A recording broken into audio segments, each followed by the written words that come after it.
Welcome to this week's Treasury Career Corner podcast, where I interview Treasury professionals about their Treasury careers. Each and every week, I'll talk to treasurers about how they built their careers, where they are now, where they see both themselves and the Treasury profession going to next. Let's get on with the show.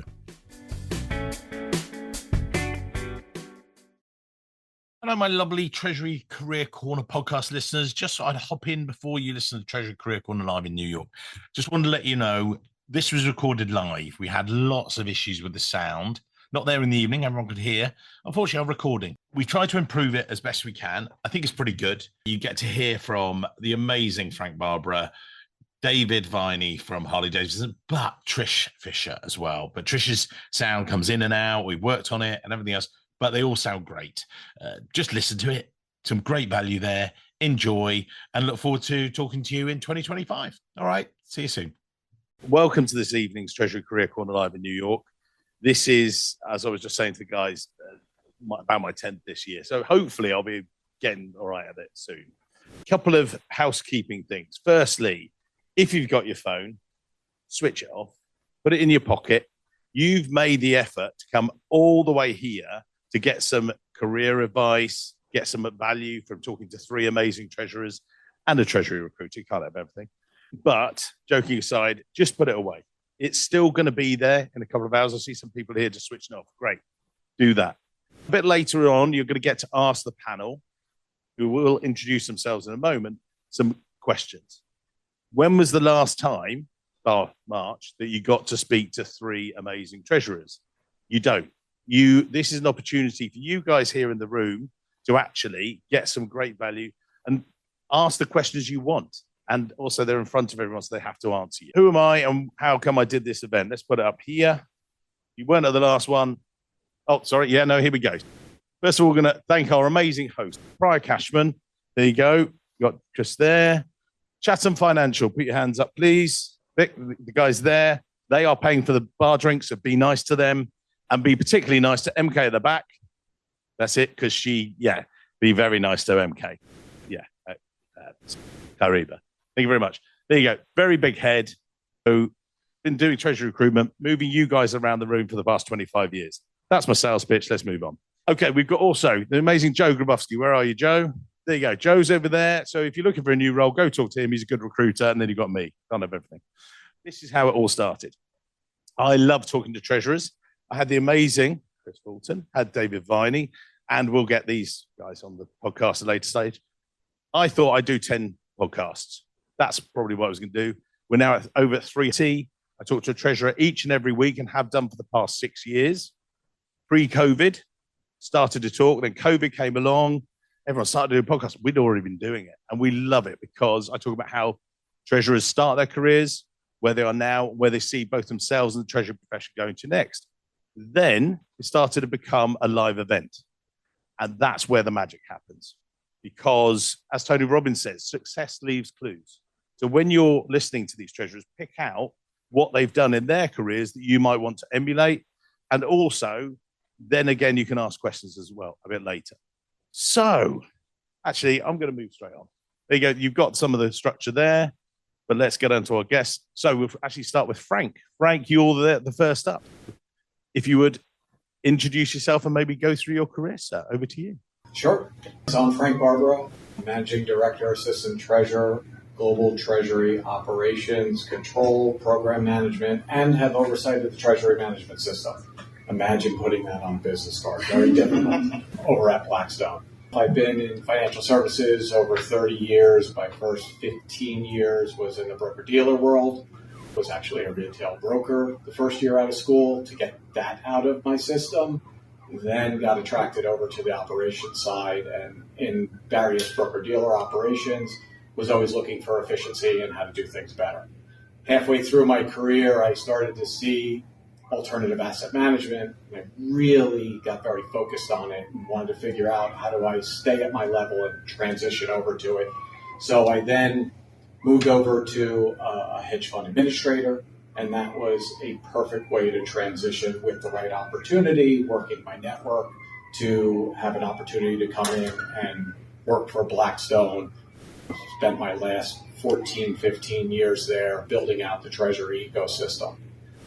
While I was on the broker-dealer side, I had various series certifications, 7, 63, 55, 24. There's one other one, but it doesn't matter because those certifications don't stay with you. They actually stay with the broker-dealer. So once I got out of the broker-dealer, I let all of those lapse. The one certification that I did pick up and find very valuable is the CTP. Did that multiple years ago and go to the conference every year. Find that as just a great way to keep in tune on current trends and things that are happening. Overall, right now in the middle of, I'll step back. So education, Rutgers University, bachelor's, TP as a certification, and that's pretty much my story. So, Trish, hand over to you. Great, thank you. My name is Trish Fisher. I'm currently the treasurer of WAFRA. I've been mostly in the treasury operations and controls payment space for the entire duration of my 20-year career. Started out in residential real estate. Home real estate, commercial real estate. From there went to oil and gas, alternative fuels, and then back over to real estate. I consider myself as having grown up at Tishman's Fire, so for about a decade. And then from there, after 5 short/long years at WeWork, I think WeWork years happen in like annual time where they feel a lot. I moved over last year to WAFRA as their treasurer. Education, actually, formally, did not have any finance education when I started in Treasury. My undergraduate degree is from Sarah Lawrence College, which is very well known for its art.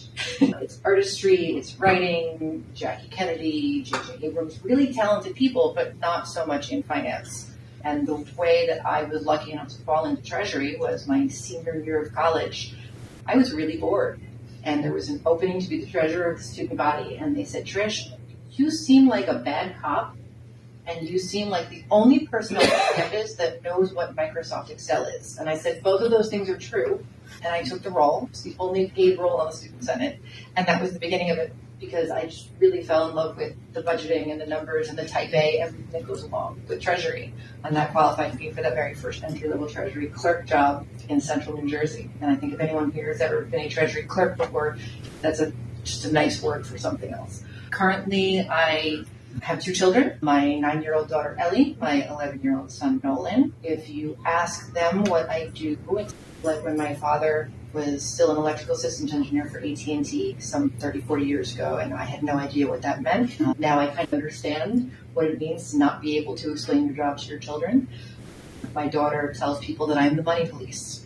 So I've gotten a lot of interesting phone calls about whether or not I'm in forensic accounting or for the FBI, and I think it's nearly as exciting, but I don't think others people are excited.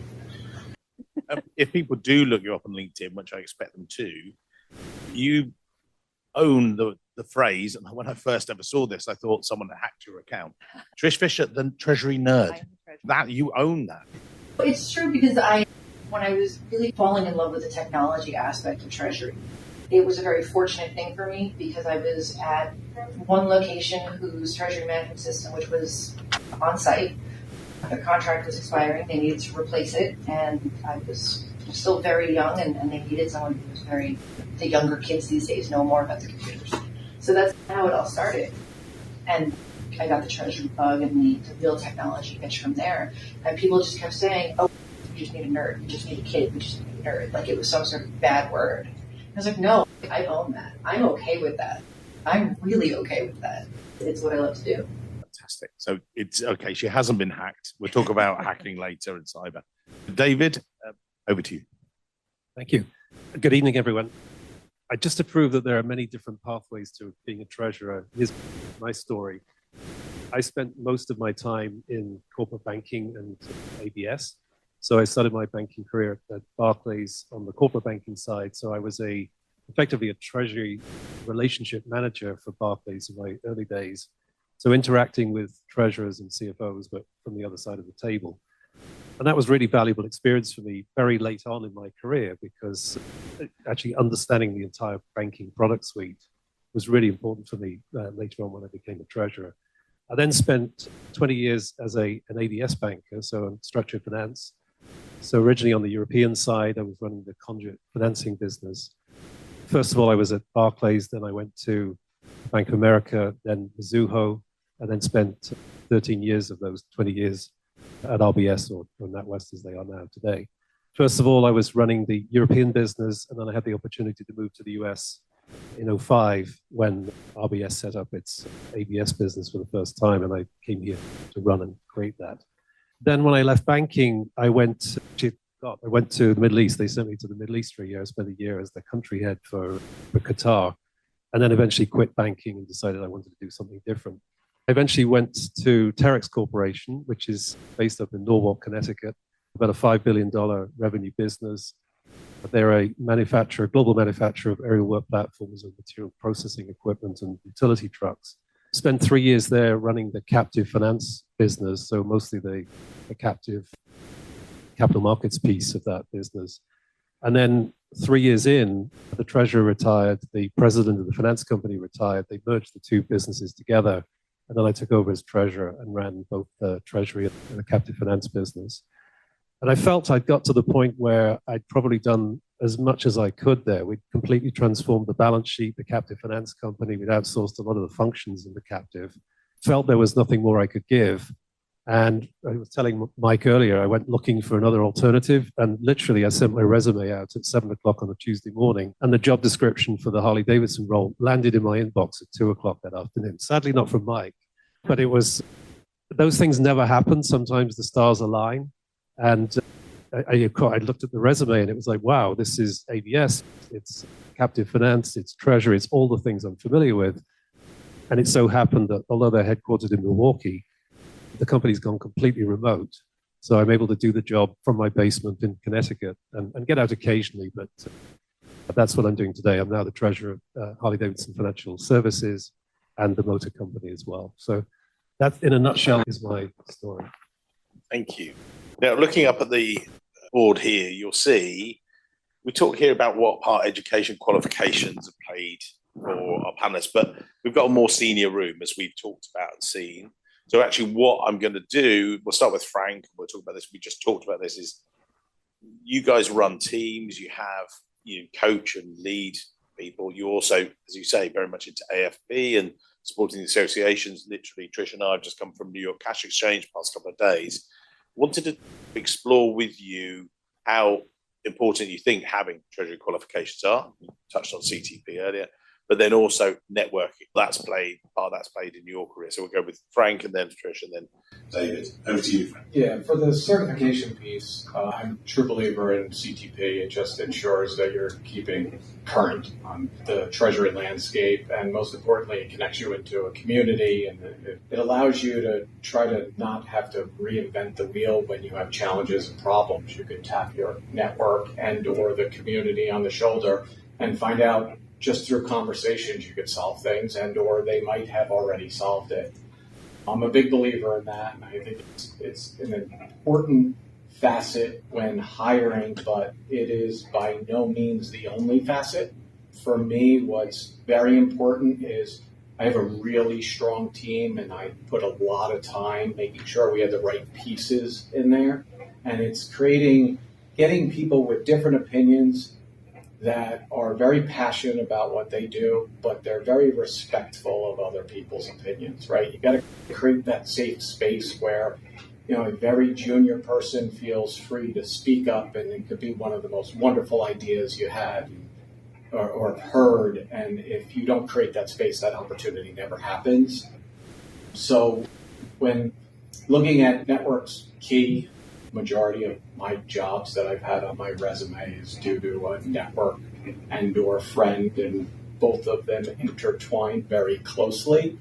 If you're really doing it, you're working with the right people and spending time and adding value. Remember, network isn't always what you get out of it. It's very much what you put into it.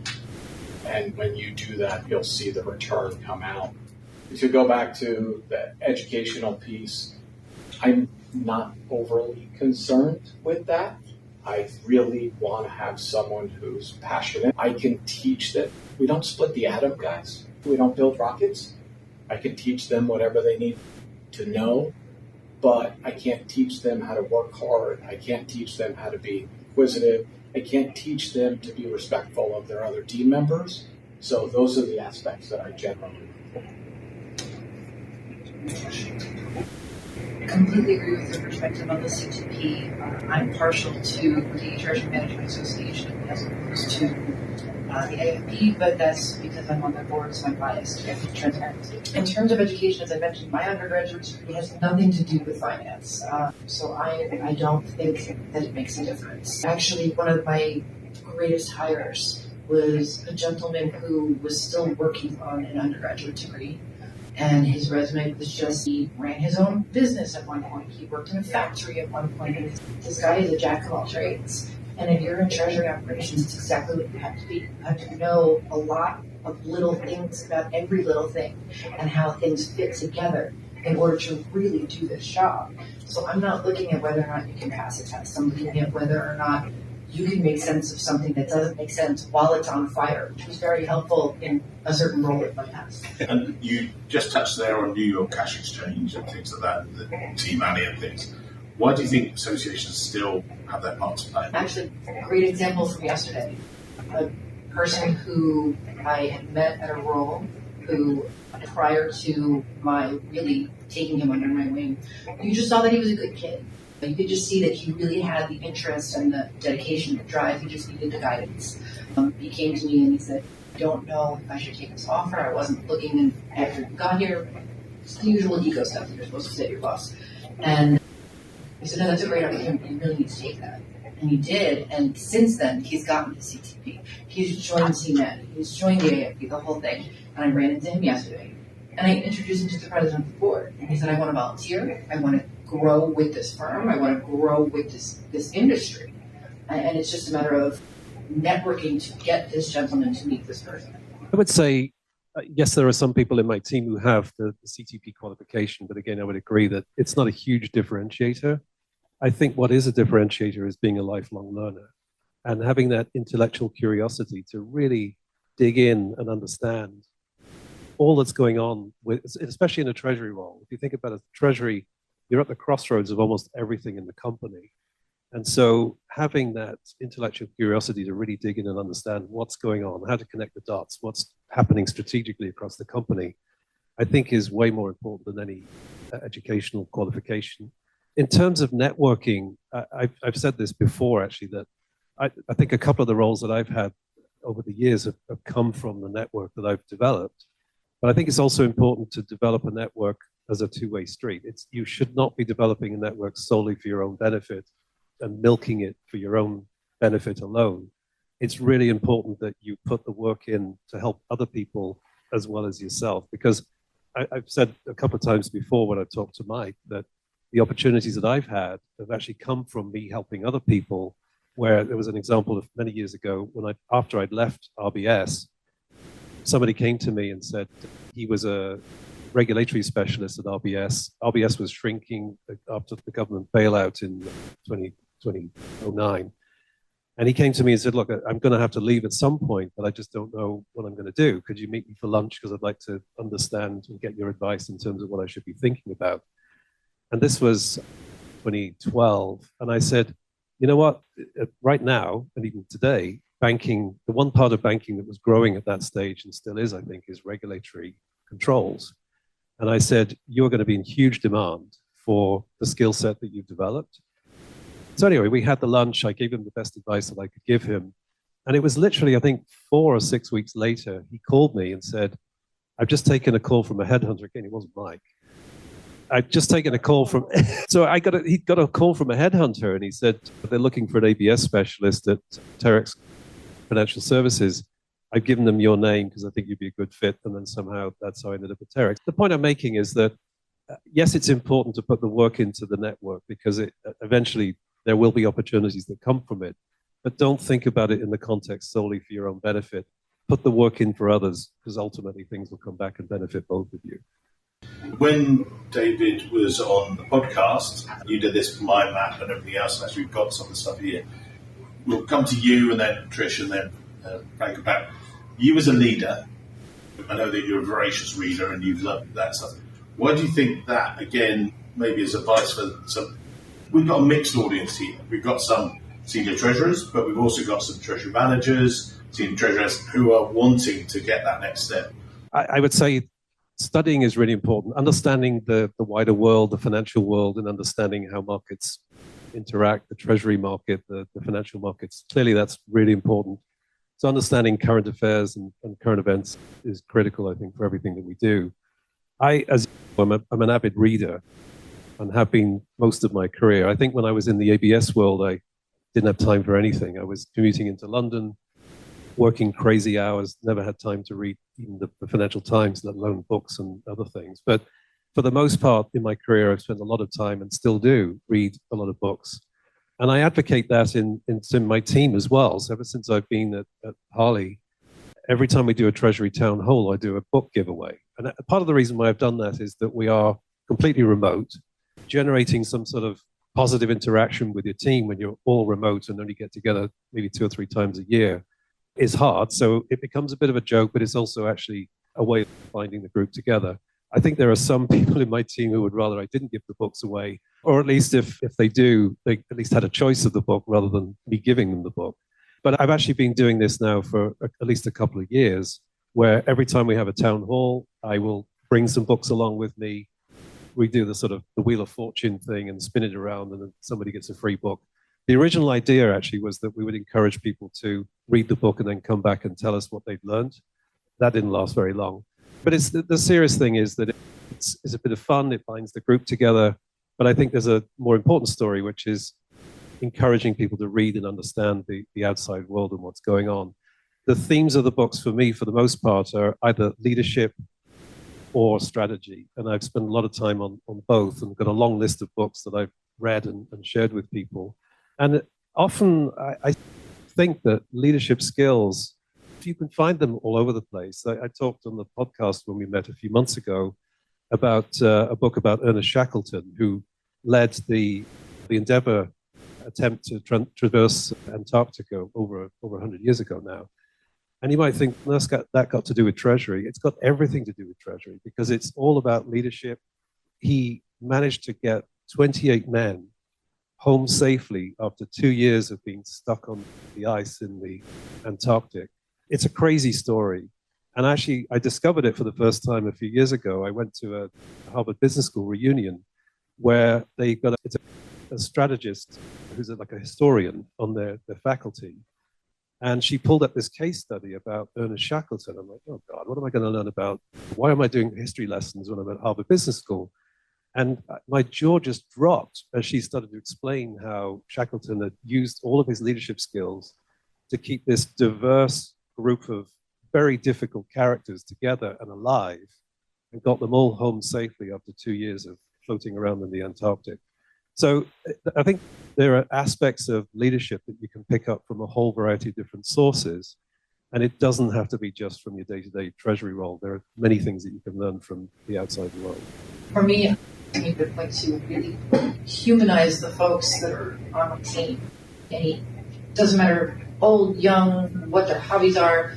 Find something that isn't to do together. A few weeks ago, I learned that there was someone on my team who had never been to a Friendly's before, and I'm obsessed with Friendly's peanut butter sauce, and I have some in my house at all times. So I brought it to the office, and we had an ice cream party, which sounds trivial and really silly, but that's the point, right? Where if you can sit down and really get to know your people and have them get to know you, there's a sense of value when they feel good.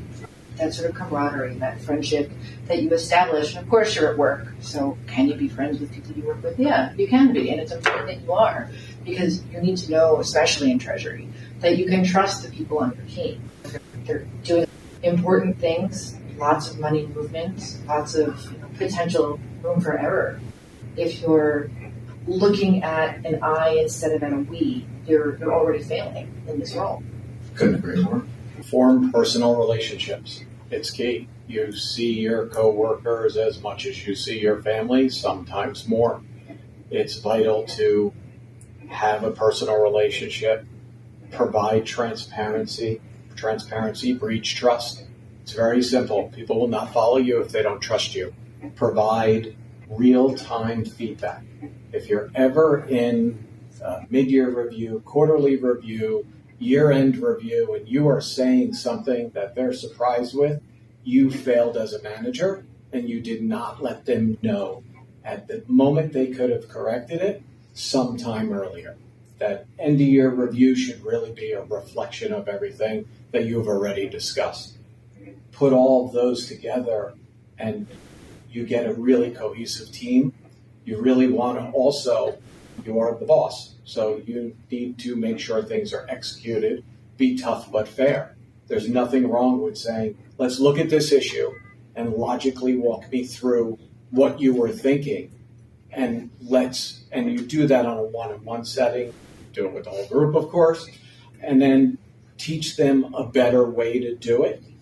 And by putting all of those things together, you'll have a team that will run through a wall for you because they trust you and they know that you're not going to lead them astray.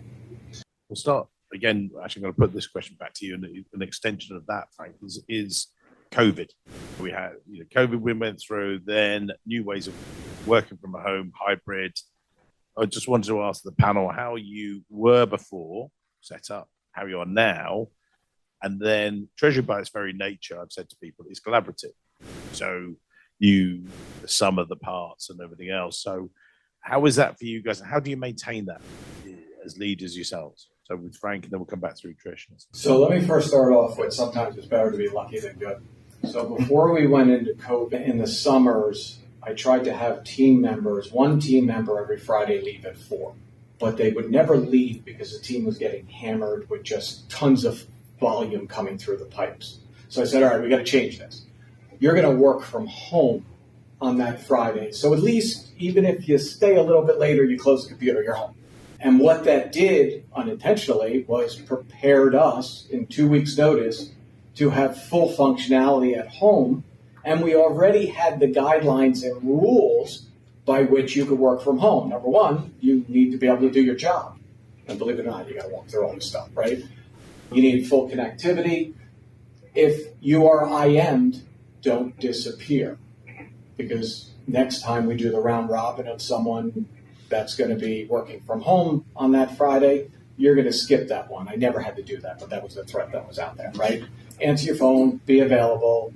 Every team member of mine has a cell phone. It's a work cell phone. There's no such thing as a free lunch. We give it to you because we expect you to answer it whenever we call you.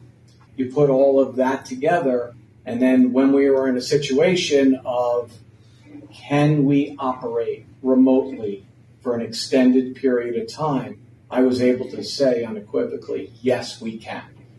There are some check printing issues and stuff like that, but we got through that. And that already put us in the mindset of we need to have the ability to work remotely. Now we're all remote. We know the rules of the road. Be attentive, be online. Nowadays, if you're away from your desk with the little instant messenger, it turns yellow, right? Don't have that yellow all day. That's bad. Stuff like that. Don't break it for everybody else. We now are in a position where we're back to the office. We're a 4-1 schedule. You might have to cut this out, but I see that as horseshoes and hand grenades. Get close to it. And before we were full suit and tie, now we do not have to do that. If you would ask me in 2019, will my company ever not be suit and tie, I would have laughed.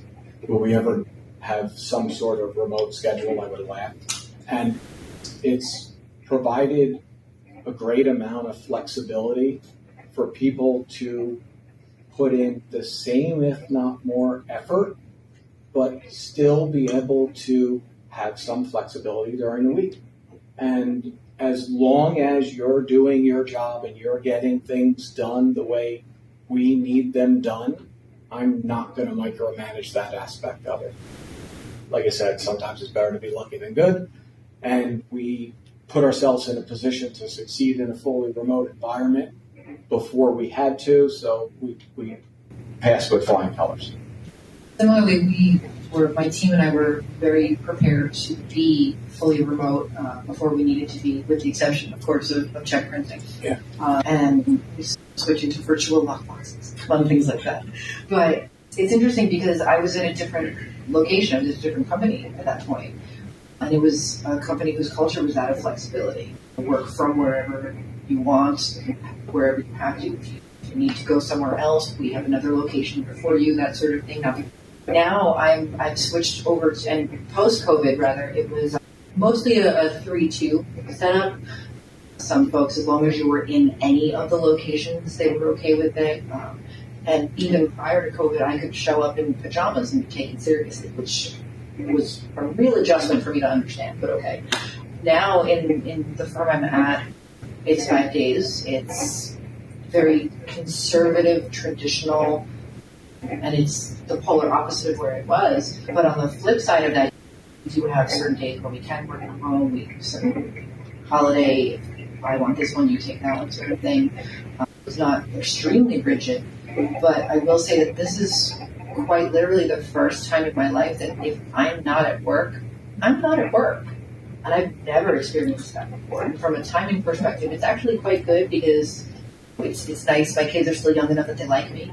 So it's nice to not be at work when I'm not at work. And this is someone who, after both my children were born, and they were born when I couldn't meet them yet because you had to wait a couple hours after C-sections, I was on my BlackBerry after the C-section, still doing things. And people are like, what are you doing? I was like, what am I going to do? Oh, I got time to kill. I can't meet the kid yet. I got emails sent. People think I'm a crazy person, but that's just what I do. The first time literally ever. Oh, I'm not at work. When COVID hit, I was at Terex, and I think it was like many corporates in those days that if you were working from home, it was because you were having a washing machine delivered or something. It just didn't happen. So when COVID hit, I would say we were probably not prepared, and it came as a big surprise to us. I sat down at my dining room table thinking, oh, I'll be back at work in 2 weeks. I'll just sit here for a while.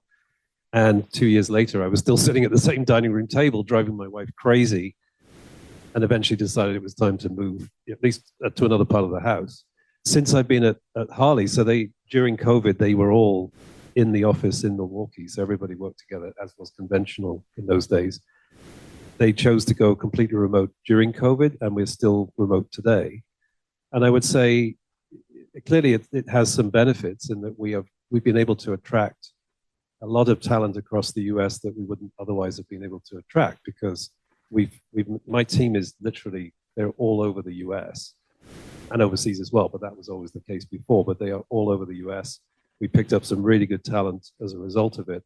The downside is, as I was describing earlier, is keeping that team ethos and that culture together.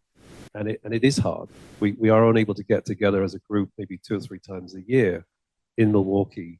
And so both as a treasury function and as a wider finance function, it is important that we spend that time wisely when we are together and try to create that culture and maintain that culture so that it doesn't get diluted over time. And the one thing about Harley is that the culture is very strong, as you can imagine. People really believe in this brand. It's one of those brands that people have tattooed on their bodies, which you can't say about many brands.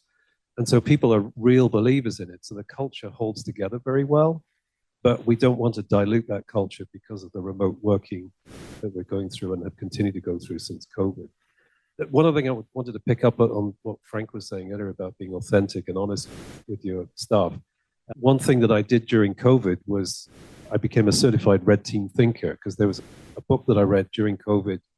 It's called Red Team Thinking. It's by a guy called Bryce Hoffman, who was the only civilian who spent 3 months at Fort Leavenworth, which is the military training center for the red team thinking in the military. And it has its origins in the Prussian army used to wear blue tunics into battle. And when they did their Spielkrieger, as they were planning to fight Napoleon, they needed a team to come in and challenge their battle plan. And they brought in a team with red tunics, and they were known as the Red Team. And the whole idea was to come in and not destroy the strategy, but really to find holes in the strategy to try and improve it so they were better on the battlefield.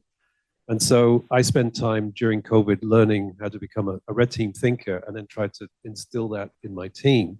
But the whole idea is to get to the source of the truth. And I think that's really important, both in terms of running a treasury team, but also trying to understand from a treasury perspective, where is this business going? What is the one source of the truth that really matters so that we can be honest with our assessment of cash flow forecasting and everything else when we present to the board. we have one source of the truth that we're presenting as a cohesive group. So I learned something in COVID as well as getting a new washing machine delivered. I'll start with Trish, then Frank, and then David for this one. I was going to give this as a question to you guys, plant it, but I thought, no, it's too good. I'm having it myself. Technology. Don't worry, we're all going to be replaced by robots next week. That's what everyone is telling us. So luckily, we're not. I'm going to obviously start with the Treasury nerd. She did ask for it. Technology, obviously, that's a key thing for yourself.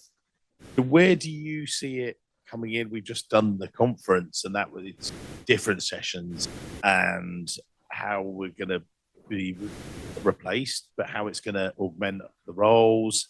Yes, it will take away some of the junior processing stuff, but we've been trying to do that for ages anyway. For you, Trish, and then Frank, because I know that we've all talked about that, the hole in the wall before. Yeah, for the audience. The nature of the work. For sure. It changes the skill set that's required to do the work. I'm thinking of an example where I was frustrated by my treasury management system for reading a BAI file incorrectly. So I was raking them across the coals for having to fix this thing, and it turned out that no, they were right and the BAI file was wrong. And it was a big bank, and I went to the bank and explained to them what was wrong, and they said, wow, this is a really detailed, tiny thing that no one would have caught. Maybe you want to get out of these details if you are leading this team. These are the details that I want to be in. This is the fun stuff. I believe that 10, 20 years ago, Treasury was paperwork. Treasury was letters of credit. Treasury was forecasting, and not to say it's not still that way, but I then and even now looked at it as we start out by looking at paperwork and checking boxes, and if you look behind what happens when you check the wrong box, the file goes to the wrong place. The comma is in the wrong place. You need to really appreciate the nuances of that paperwork, the nuances of what's considered to be that junior work, so that when it becomes automated or when someone else or someone different is doing it, there's going to be a problem. And it's going to take that person who's started from the ground up of learning that code, learning that language, being able to translate it over to folks who don't speak Treasury, and most people don't. It changes that skill set of what you need to do and who you need to be. Couldn't agree more. The technology aspect of it should put us in a position to take our team and their most valuable resource and start analyzing instead of and gathering. I feel that we do that way more than we should. And we spend this little bit of time analyzing, and then you're on to the next thing. The technology of it will get us past that. There's way too many things that we're still manually inputting. And then you have four eyes principle, but you have a human backing up a human, which means there's an error rate, right? The human element's always going to give you an error rate. With all of that said, when the technology comes in, you still will need that human being making sure that it's properly mapped. Because all we could potentially do if you don't do it right is make errors a lot faster. And being in our world, we're in the money world. We might not be able to reverse an entry. Money goes out the door, you might not get it back. So we need to be able to ensure that we're putting the right focus in the right places on the technology instead of manually inputting, making sure the mapping's right, understanding how the system is communicating with other systems. So it adds a lot of value to the work, which I think will be really beneficial. But there's still so much more to go before we get to that spot. But then on top of that also, thinking about the different ways that different organizations and sub-functions within that organization are communicating with each other or not. You commented on things having to be mapped accordingly and knowing how things work. I'm thinking about how we know the ins and outs of the regulations in the banking and the rules that need to be followed in order for a payment to get from A to B and not be held in OFAC. What we need to say to OFAC to make it go anyway. But I'm looking at technology is moving so much faster than regulations can keep up with.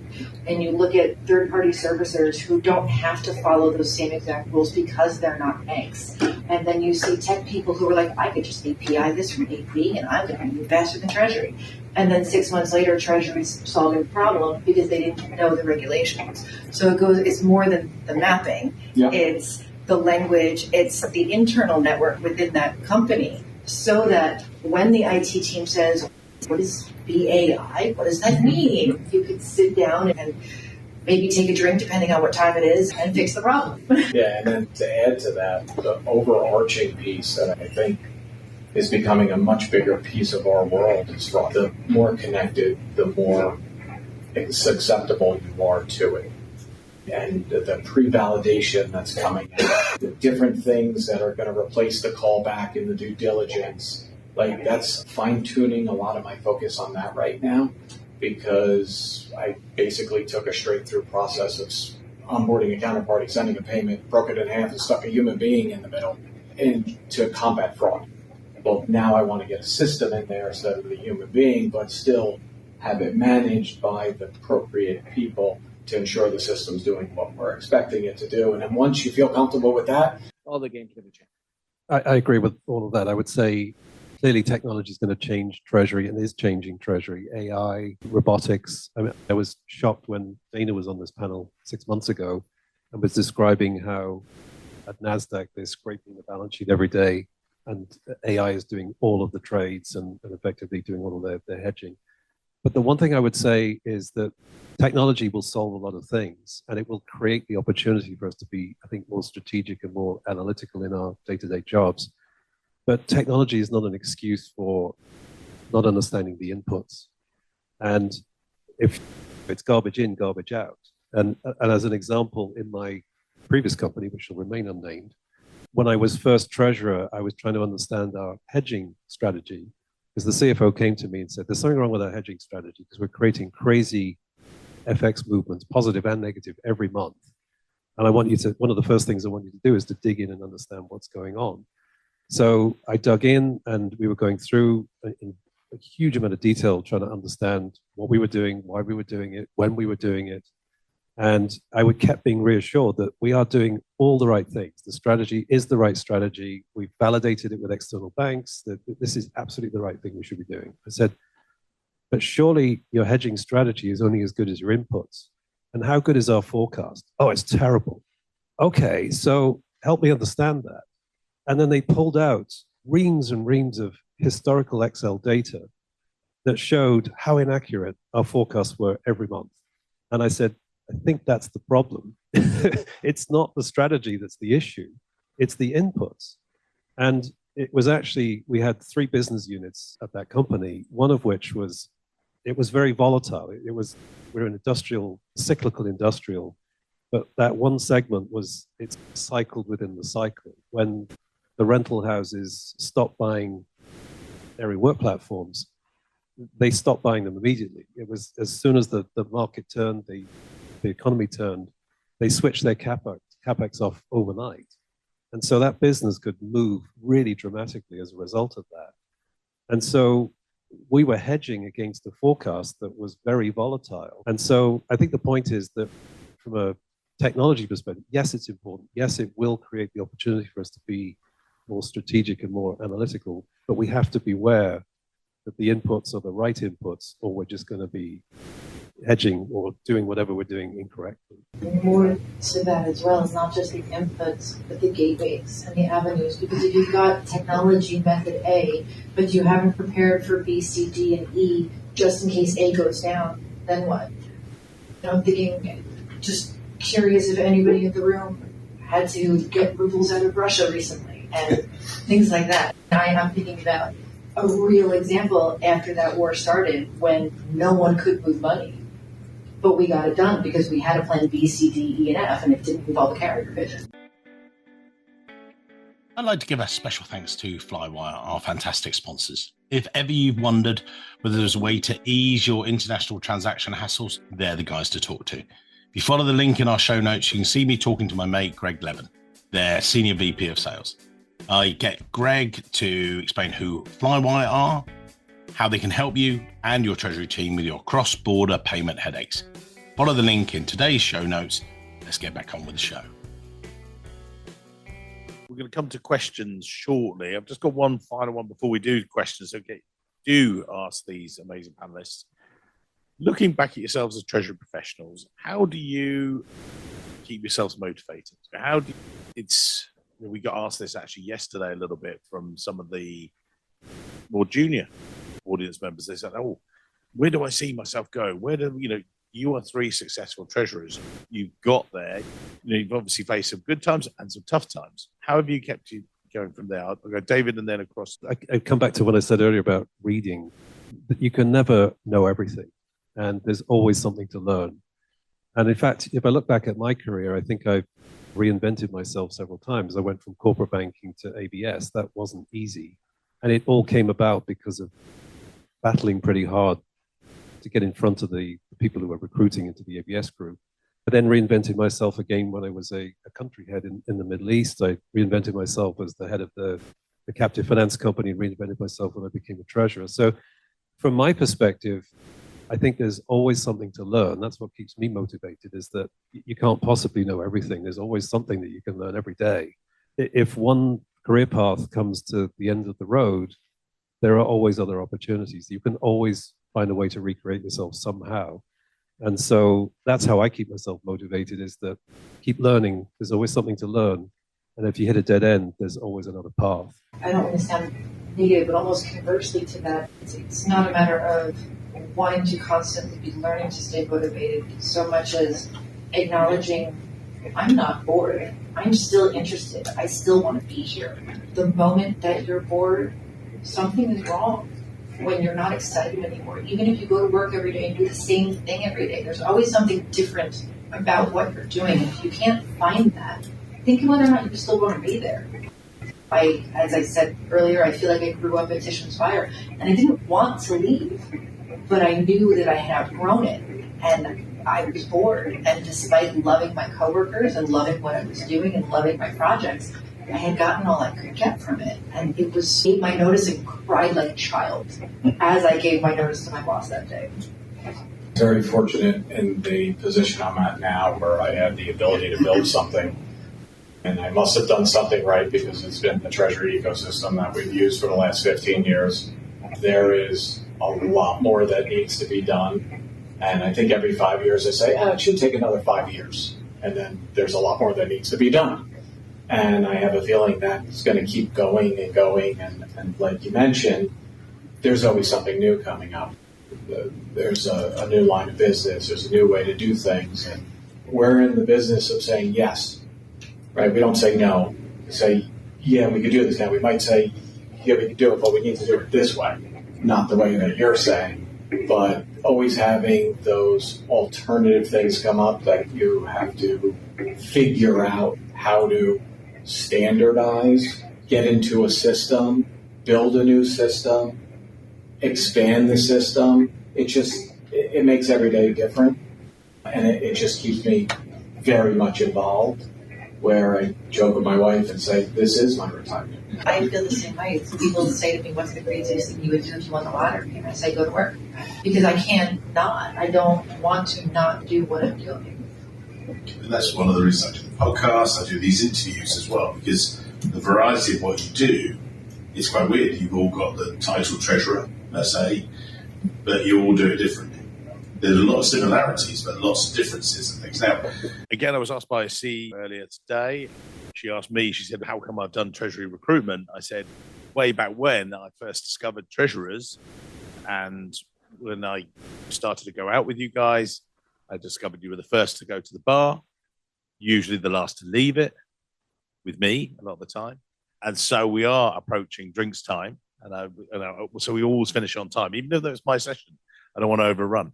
So questions. So I'll come out to the audience. Get some hands up. They right at the back. I love that. And we will have some other good questions, but here you go. Hi, thank you. This is very helpful. I have a question for you. 15 years ago, you thought you would be done in the ecosystem. I feel like the role of Treasury is expanding and continues to do so. And I'm always a little bit dumbfounded when I run into people that go, what do you do? And moreover, we talked about opening bank accounts. They know what goes into it because they have a bank account and cash. What challenges have you guys come across in your career communicating the message of what you do and getting it out to your organizations, when to engage you, and really what role you can play in these conversations? who's going first? I'll take that one.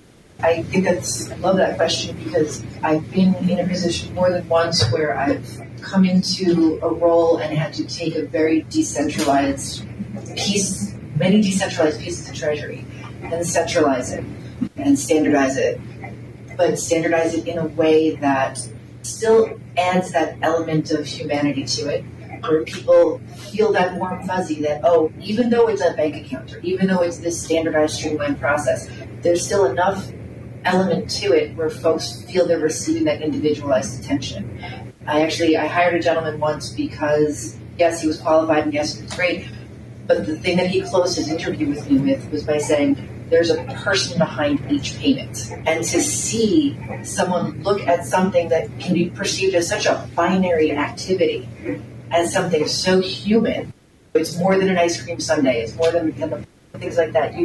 As you're building new processes, you've got to build the relationship, you've got to understand the needs, stay quiet and listen, and then take in each individual piece, standardize the process, but leave room, that flexibility for the individual to feel like they're still individually being heard and individually being treated. Great. I would say I've worked for CFOs who are real advocates and supporters of Treasury, and I've worked for CFOs who are not.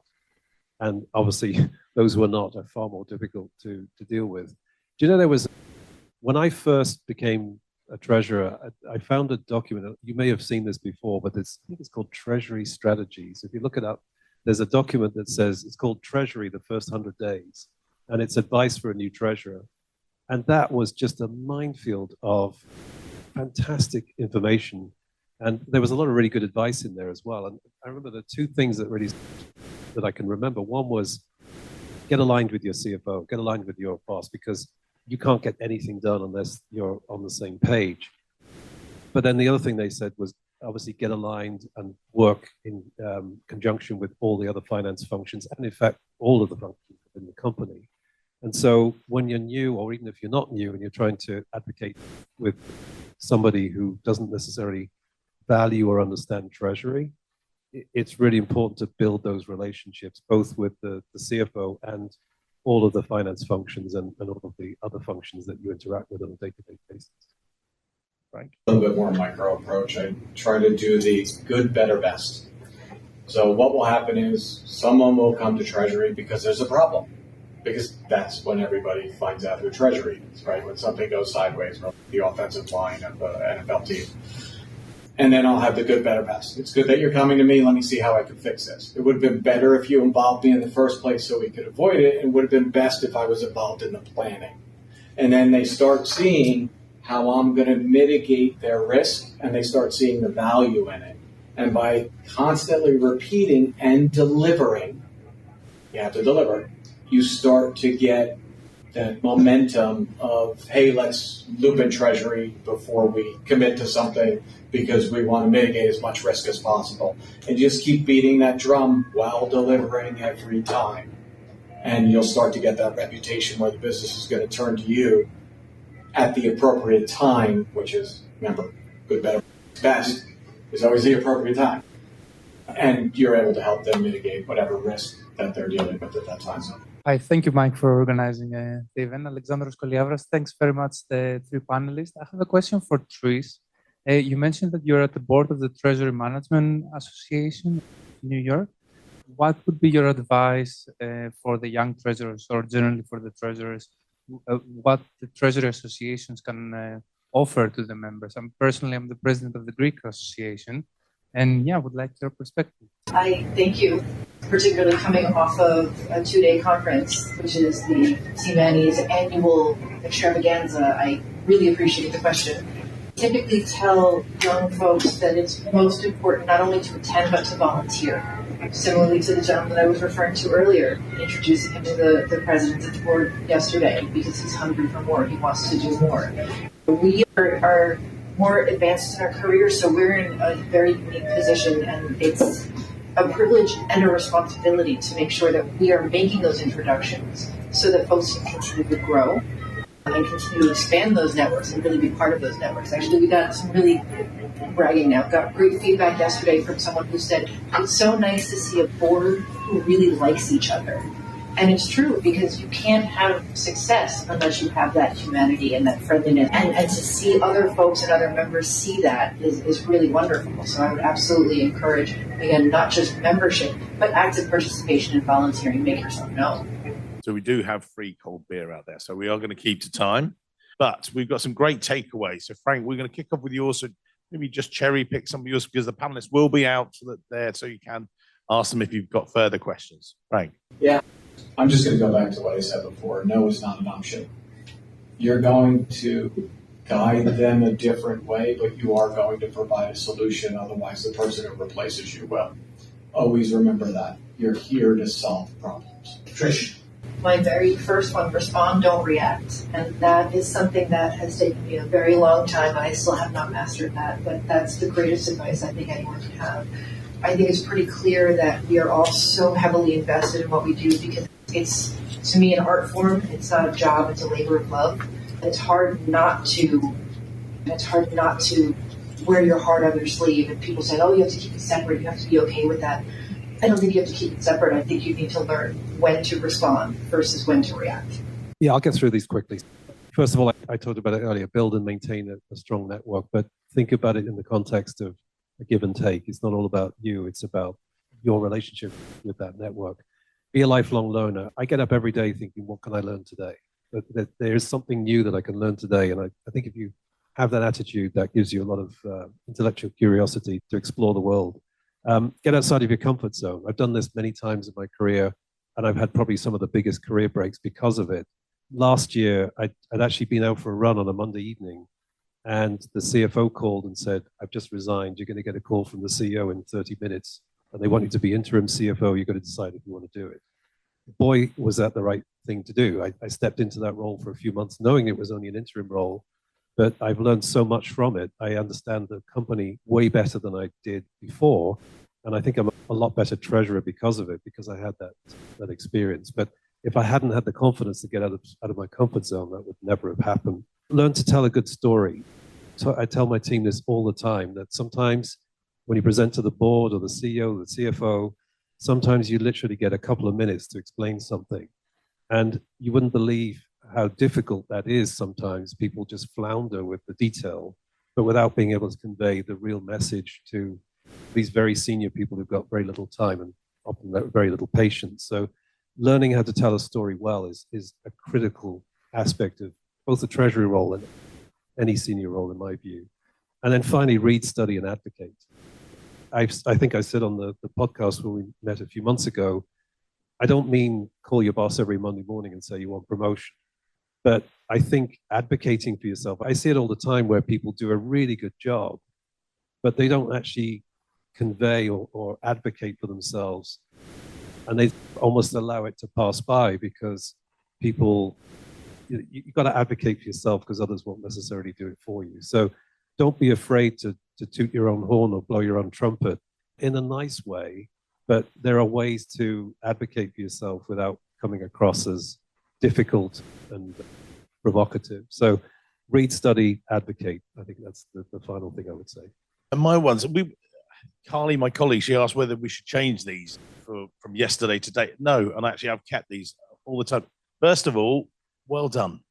Getting on the train for coming here this evening. It would have been easier to listen to the podcast, to watch it over video, to be in your corner office. But actually, in a moment, you're going to get to meet some new people. So meet some new people. Make a couple of connections. You heard from these three amazing networkers, and I'm going to make him blush, I hope. Connections. We've got that, but taking notes and connecting afterwards. So I interviewed Chris Fulton, WCO. He was on the podcast, and he explained to me how when he meets someone, he will then make a note about them on his business card and go away and use that and build this network. Again, I've had words with him, and a number of these people need to stop networking quite so well because I want them to come to me to get their next job. But it just shows. We had Dana, we had Chris. They on the last one that we did in March, they were getting their next roles through the power of their own networks. And this is why you've come here. So make the most of it. And finally, and following up.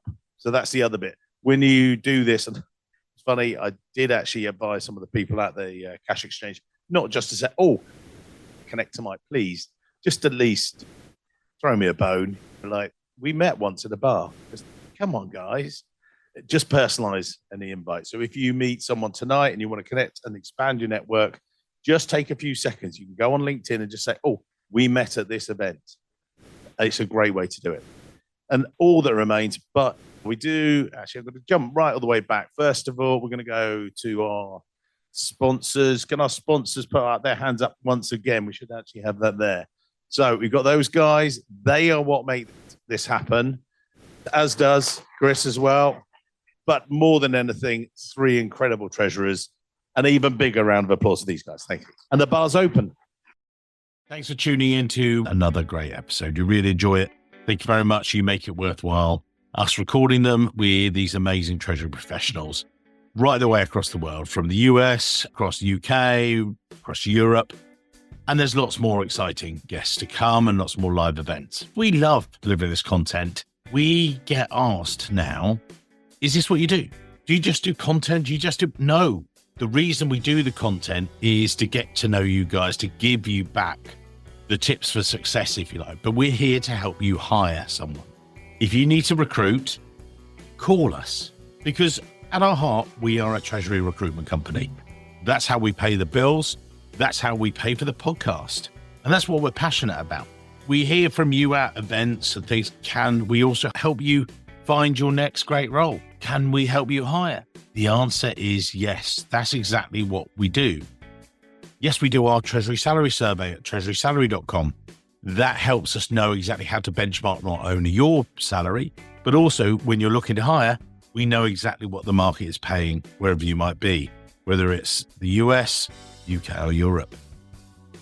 We want to make sure that we are the best informed, that we're not just finger in the air. We always know. If you want to hire the best in Treasury, don't hesitate to contact us. Go onto the website, treasuryrecruitment.com, or for the US, you can contact Joe Grabowski.